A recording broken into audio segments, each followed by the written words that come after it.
Jenazah pria ditemukan di tumpukan sampah pintu air Manggarai. Naas uang 15 juta hasil tabungan habis dimakan rayap.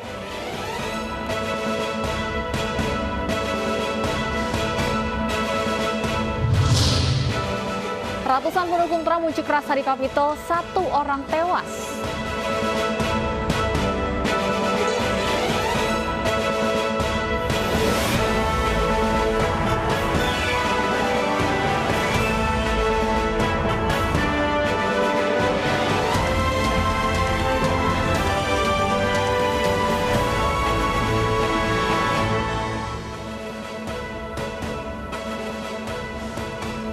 Selamat siang pemirsa, saya Wilson Purba kembali hadir memperbarui informasi Anda dalam iNews Siang hari ini.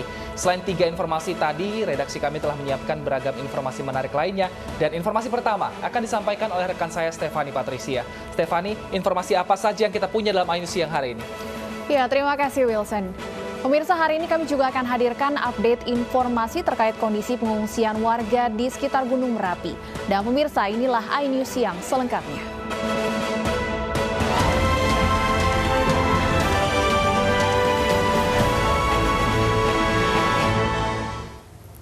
Pemirsa, sesosok jasad pria parubaya Kamis pagi ditemukan mengambang di antara tumpukan sampah pintu air Manggarai, Menteng, Jakarta Pusat. Proses evakuasi berjalan dramatis lantaran petugas damkar harus menggunakan alat berat untuk mengevakuasi jasad korban dari mulut kali. Penemuan mayat pria tak dikenal ini pertama kali diketahui sejumlah warga dan pekerja Sudin Tata Air saat tengah membersihkan sampah. Jenazah terlihat di antara tumpukan sampah yang akan dievakuasi petugas ke daratan. Lantaran tak bisa dievakuasi secara manual, proses pengangkatan jasad pria parubaya ini berlangsung cukup dramatis karena petugas damkar harus menggunakan alat berat. Meski diduga kuat jenazah tersebut berasal dari aliran Kali Ciliwung yang terbawa arus hingga ke pintu air Manggarai, belum bisa dipastikan penyebab kematiannya. Saat ditemukan, korban mengenakan celana jeans biru dan sweater warna corak hitam orange. Bagi yang merasa mengenal korban, bisa mendatangi kamar jenazah RSCM.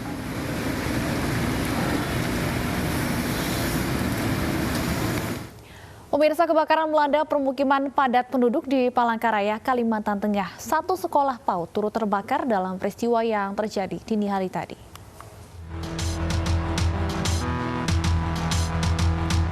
Kebakaran meratakan 14 rumah di Gang Sukadamai, Kecamatan Pahandut, Kota Palangkaraya, Kalimantan Tengah. Selain rumah, sebuah sekolah PAUD turut terbakar dalam peristiwa ini. Akibat kebakaran, 24 kepala rumah tangga kehilangan tempat tinggal. Untuk sementara waktu, mereka mengungsi di sebuah pesantren sambil menunggu bantuan dari Pemda. Yang sangat diperlukan yang pasti ya untuk kebutuhan pokok, untuk makan pagi yang para korbannya kan kebetulan belum ada yang sempat sarapan pagi untuk hari ini.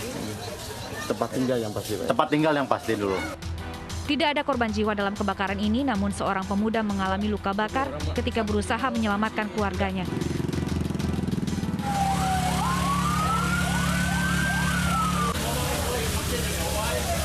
Dalam kejadian dini hari tadi, kobaran api dengan cepat merambat karena material rumah warga yang umumnya terbuat dari kayu.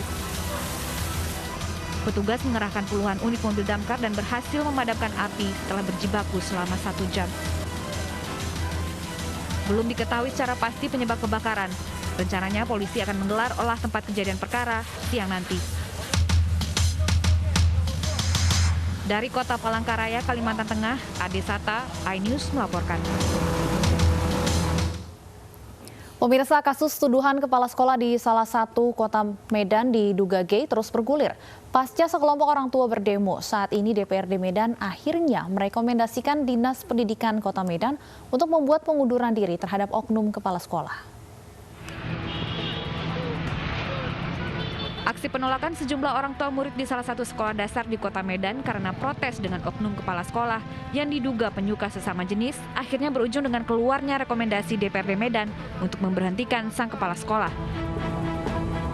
Melalui rapat dengar pendapat bersama Komisi 2 DPRD Medan, Dinas Pendidikan Kota Medan, serta para orang tua murid dan komite sekolah, Komisi 2 DPRD meminta Dinas Pendidikan supaya memberhentikan kepala sekolah dari sekolah dasar yang terletak di Kecamatan Tuntungan itu, dikarenakan keresahan orang tua murid dengan perilaku sang kepala sekolah yang menyukai sesama jenis.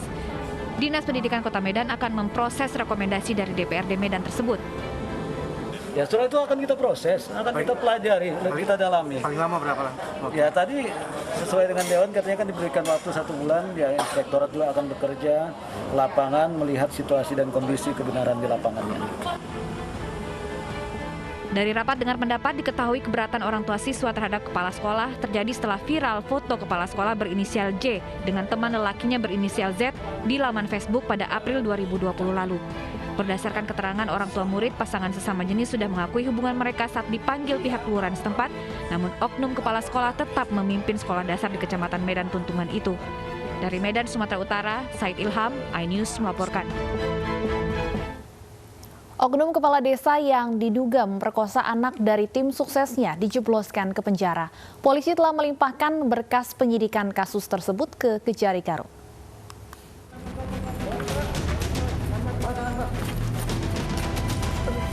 Oknum kepala desa yang diduga memperkosa anak dari ex tim suksesnya dijebloskan ke penjara. Eksekusi pria berinisial P ini dilakukan usai pemeriksaan selama 1 jam di ruang pidana umum Polres Garut. Pihak kejaksaan telah menerima pelimpahan tersangka dan barang bukti dari kepolisian. Selanjutnya, kejaksaan akan meninjau ulang berkas pelimpahan itu sebelum kasus disidangkan. Kami menerima setelah oleh jaksa penuntut umum atau jaksa peneliti dinyatakan lengkap, baik di dalam berkas maupun barang buktinya. Oknum kepala desa berinisial P diduga mencabuli anak dari tim suksesnya saat mencalonkan diri sebagai kades. Atas perbuatannya pelaku terancam hukuman 5 hingga 15 tahun penjara. Dari Garut, Jawa Barat, Ii Solihin, iNews melaporkan. Pemirsa, usai mangkir dari panggilan kepolisian hari Senin lalu, Gisela Anastasia tiba-tiba muncul dan memberikan keterangan pers. Gisel mengakui tindakannya dan meminta maaf kepada keluarga dan masyarakat Indonesia. Yang dipertontonkan tanpa seizin saya adalah bagian dari masa lalu saya dan bukan dari kehidupan saya yang baru sekarang ini. Dan saya berharap melalui pernyataan saya ini, saya bisa dibukakan pintu maaf yang sebesar-besarnya dari semua pihak, terutama sekali lagi dari yang saya kasihi, kedua orang tua saya, seluruh keluarga besar, anak saya, Yudita, Mas Gading, dan seluruh keluarga besarnya, serta Wijin dan keluarga. Dan yang terutama buat saya, ada pengampunan dari Tuhan saya, Tuhan Yesus Kristus dalam kehidupan saya. Permohonan maaf Gisel disampaikannya di sebuah hotel di kawasan Jakarta Pusat. Gisel Anastasia juga menyebut akan kooperatif dengan penyidikan yang dijalankan Polda Metro Jaya. Dan dengan adanya kasus ini, saya berharap tidak berdampak negatif terhadap psikologi anak saya di masa yang akan datang. Dengan support dari orang-orang terdekat, saya harap bisa diizinkan untuk melangkah maju untuk masa depan yang lebih baik. Dan di dalam hal ini, saya sebagai warga negara Indonesia yang baik akan terus bersikap kooperatif dan mengikuti proses hukum yang berjalan. Sebelumnya polisi memanggil Gisela Anastasia dan Michael Yokinobu untuk diperiksa dalam kasus video asusila. Tersangka Michael Yokinobu yang merupakan teman pria Gisel dalam video hadir dan memberi keterangan di Polda Metro Jaya. Dan sebagai warga Indonesia, saya taat akan hukum dan saya akan berusaha kooperatif. Untuk hal yang terjadi selama ini, saya benar-benar menyesal. Saya benar-benar minta maaf ke seluruh masyarakat Indonesia, kepada keluarga saya, kepada pihak-pihak yang terkait, saya minta maaf untuk itu semua. Dan saya benar-benar menyesal atas semua yang sudah saya lakukan. Mungkin ini adalah hukuman dari Tuhan kepada saya. Dan saya mohon untuk semua teman-teman, mohon dukungan, doa, dan benar-benar saya minta maaf untuk semuanya. Sementara itu Gisela Anastasia tidak hadir di Polda Metro Jaya. Kepada polisi, mantan istri Gading ini mengaku ada keperluan lain, salah satunya menjemput anaknya yang sedang berlibur. Polisi kemudian menjadwalkan ulang pemeriksaan Gisel pada Jumat 8 Januari mendatang. Tim Liputan iNews melaporkan. Artis Catherine Wilson dituntut 8 bulan rehabilitasi dalam kasus penyalahgunaan narkoba. Pasal pengedar hilang karena jaksa menilai Catherine Wilson terbukti menggunakan narkoba jenis sabu.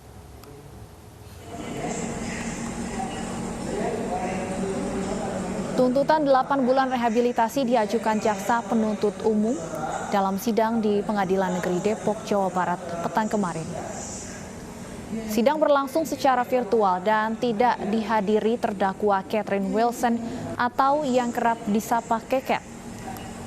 Keket dinilai bersalah melanggar pasal 127 ayat 1 huruf A Undang-Undang Nomor 35 Tahun 2009 tentang penyalahgunaan narkoba. Terhadap tuntutan ini, penasihat hukum Keket akan mengajukan pledoi atau nota pembelaan. Sebelumnya, jaksa mendakwa Keket dengan pasal berlapis Undang-Undang Nomor 35 Tahun 2009 sebagai pengedar narkoba jenis sabu dengan ancaman hukuman maksimal 20 tahun penjara. Keket ditangkap polisi di kediamannya di Pangkalan Jati, Cinere pada 17 Juli 2020. Saat ditangkap bersama petugas keamanan rumahnya yang bernama Jumadi, polisi menyita 2 klip sabu dengan total seberat 1 gram bekas sisa pemakaian. Keket mengaku mengkonsumsi sabu untuk menjaga stamina dan berat badannya selama 2 tahun terakhir.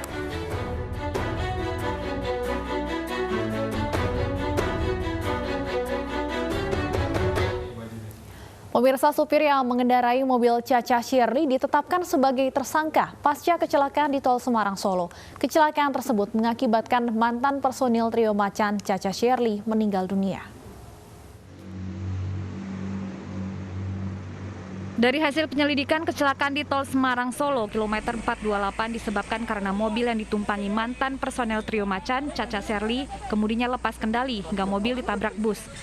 Dalam kecelakaan yang melibatkan 7 kendaraan lainnya ini, mobil dikemudikan oleh sopir Caca Shirley. Polisi kini menetapkan sopir mobil Caca Shirley sebagai tersangka. Pengemudi kendaraan HRV yang bernama KU alias HK kami arahkan sebagai tersangkanya karena kelalaiannya melanggar pasal 310 ayat 4 Undang-Undang Nomor 22 Tahun 2009 yang mana pada pengendara yang karena lalainya menyebabkan meninggalnya korban. Ada korban meninggal. Akibat kecelakaan, mantan personel trio macan Caca Shirley meninggal dunia. Jenazah Caca Shirley dikebumikan keesokan harinya di pemakaman umum Desa Wage, Sidoarjo, Jawa Timur. Pemakaman dihadiri sejumlah kerabat, sahabat almarhum, serta perwakilan Polresta Sidoarjo. Sementara sang ibunda tak sanggup mengikuti proses pemakaman karena masih terguncang. Tim Liputan iNews melaporkan. Impian seorang wanita di Kolaka untuk membangun rumah pupus setelah uang yang ia kumpulkan rusak dimakan rayap. Uang belasan juta dimakan rayap saat disimpan di bawah kasur selama 1 tahun.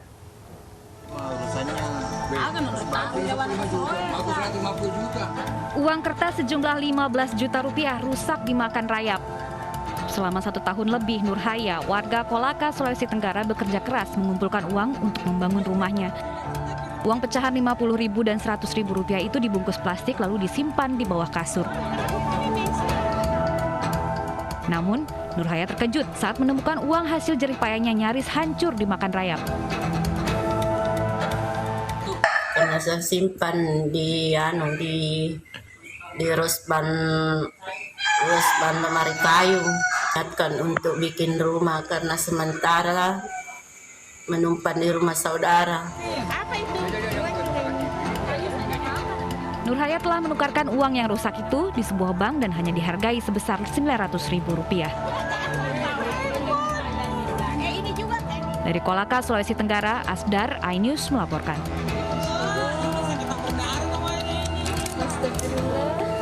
Bukit dan lahan 4.000 meter di Desa Tirtomulyo, Kendal, Jawa Tengah longsor. Kami hadirkan informasi selengkapnya usai jeda berikut.